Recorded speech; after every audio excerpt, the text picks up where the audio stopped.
Hello, Mr. and Mrs. Winters, Professor Payne. I am Bradley Hall, and this is my financial plan for Ryan and Rachel Winters. Thank you for reaching out to Bradley Hall Financial Planning to help plan your retirement. We have looked over all the documents you have sent, and we believe that we have come up with a plan that will benefit you and allow you to reach your goals. Not just your retirement goals, but your life goals as well. If there's anything in this plan that is not up to your standard, we can rework portions of the plan to make it more in line with your sensibilities. When it comes time for your retirement, years and even decades later, you will be happy that you chose Bradley Hall Financial Planning for your financial and retirement planning needs. First, your financial goals. Both of you would like to retire at the age of 65, which means Ryan will retire 2 years earlier than Rachel. You want to provide $2,500 for Drake and Landon's wedding, as well as $5,000 for Kayla's wedding. Drake will begin a mission trip this year and will need $400 monthly for 24 months. Kayla will begin her mission trip in 2021 and will need $400 monthly for 18 months. Landon will begin his mission trip in 2023 and will need $400 monthly for 24 months. Kayla will have a high school graduation trip in 2020 and will need $1,500. Landon will have his high school graduation trip in 2023 and will also need $1,500. And you want to either purchase or remodel your current home. You would also like to take a biannual vacation for just the two of you for $3,000 each trip. And you would like to take a family vacation yearly for $2,000 each year. You would also like to take a couple's mission trip for 24 months at a cost of $3,500 monthly for 24 months. First, this is your risk analysis. This is how your portfolio currently looks. 4.75% of your portfolio is in cash and cash alternatives, while the vast majority of it is in intermediate term bonds, large cap value stocks, and large cap growth stocks. We didn't actually change much about this portfolio. We actually expanded on it a little bit. And then as you can see, the majority of your portfolio is in stocks. 83% are in stocks, which are the yellow and purple here. That's the growth and the value stocks. The blue is the cash and cash alternatives, and the red are the bonds. You're currently earning a 9.71% return on your investments. We were able to tweak your financial plan into an 87% probability of success. We will talk about what we were able to tweak later, but what this means is that in 1,000 trials, your portfolio came out on top in 870 out of 1,000 trials. First, cash management. You only have $400 of discretionary income each month. That's not a lot for us to play with, so we recommend the following. First, cease paying the $600 in charity each month. I know you won't enjoy that, but we do have a reason for this. You're currently paying $400 a month for your children to do mission trips every month for the next several years. And we believe that the work they will be doing will be far more valuable than the $600 you would be paying for charity and the $400 you would be paying them each month to do it. So then you would have $1,000 in discretionary income. We recommend taking this $1,000 and putting it into your savings account each month. Do this until you have $37,000 saved in your savings account in your credit union. Take $25,000 of this and deposit it into a certificate of deposit. The best we have seen is an 11-month, 2.4% annual percentage yield account with 6-month renewal terms. That means that after 11 months, you can either take the money out or allow it to continue in 6-month intervals, where every 6 months you would be able to take the money out or add to it or just leave it there and not gain any penalty for having removed it. In 1 year, this $25,000 CD would yield $600 in interest, whereas the credit union account at 1.5% would only yield $375. Compounded over the next 10 years, the CD would yield $6,691 in interest. Keep the $12,000 in the credit union savings account. This is your emergency fund and your savings. When the two children need money for their graduation trips, take it from the savings. Ryan, continue depositing money directly from your paycheck every pay period. It's not much that you've been depositing, but it's better than nothing. Kayla's mission trip is listed as being only 18 months, which puts it ending in the middle of 2022. During this time, save the $400 you would be spending on a mission trip. Save this money in the credit union savings account. This $2,400 will go a long way to paying the $2,500 for Drake's wedding, which is currently scheduled for 2023.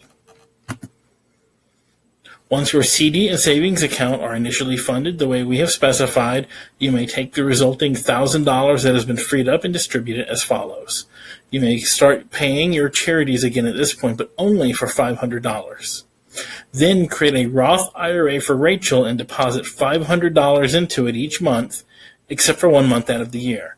For this month, you would place the $500 into a mutual fund account whose primary vehicle are municipal funds, as we'll find out why later.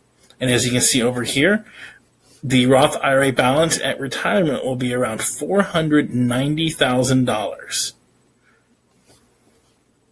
Based on her current age of 37 and an income of $64,220 and current savings of nothing. Gotta start somewhere. Once the children are done with the mission trips, place that money, $400 each month, into your savings, the one in your credit union. Once your savings top out at $35,000, shop around for the best CD you can and make a $25,000 deposit into it. Continue this each time your savings reach at least $35,000.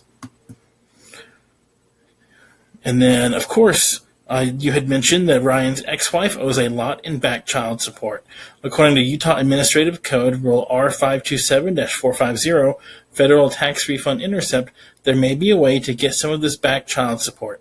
The Utah Department of Human Services has a special child support enforcement division known as the Office of Recovery Services.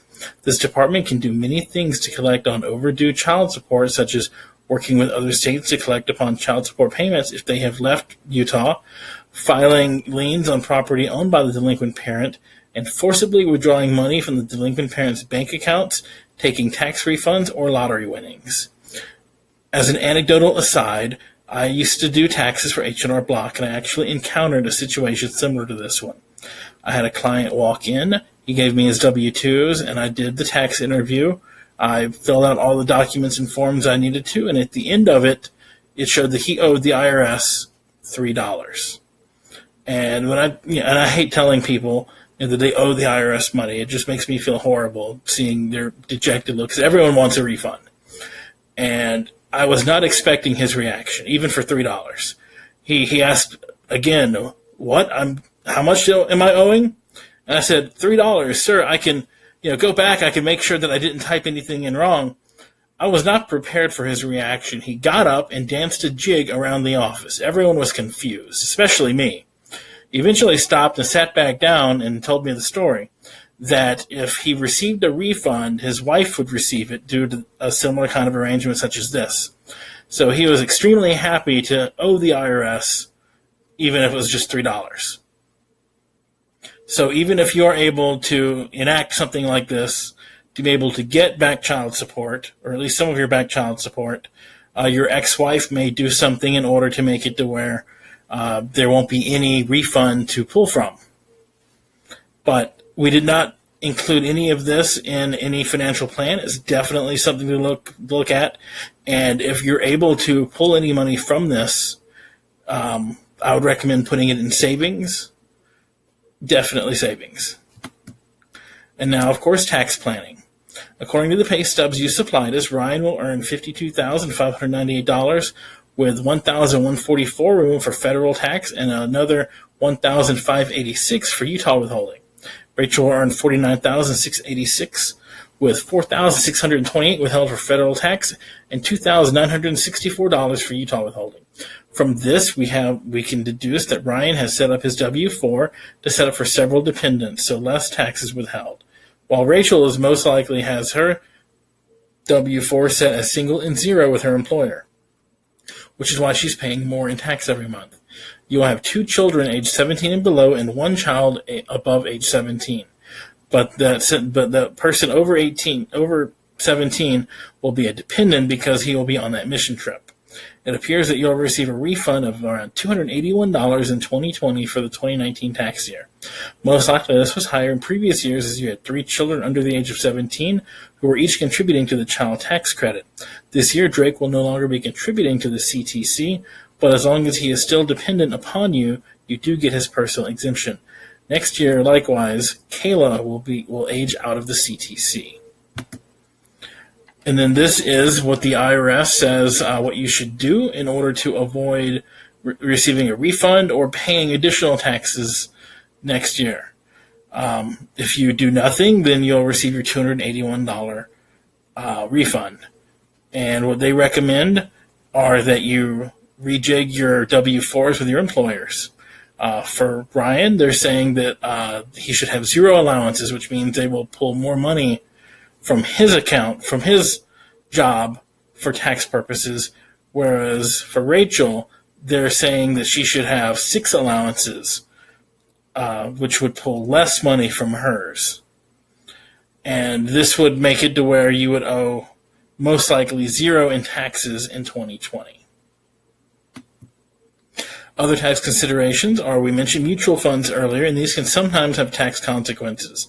That is why we're recommending those that utilize municipal funds as their investment vehicle, as these are tax-free. The interest from the CDs will be taxable. And once Ryan begins taking distributions from his 401k, those distributions will be taxable. Distributions from the Roth IRA, however, will not be taxable. And as long as you use the $150 you deposit into your health savings account each month for approved medical expenses, such as a copay or prescriptions, those funds will not be taxed. Investments. We've already talked about these investments, but here are a recap. You will have your savings account. Each time your savings are over $35,000, you will deposit $25,000 into a CD. It is impossible to know what CD rates will be in the future, or when or how often you will do this, so shop around. And then, of course, you'll have your CDs. And the 401k from Ryan's work, the Roth IRA in Rachel's name that you will deposit $5,500 into each year, and the mutual fund, which will be in primarily municipal bonds.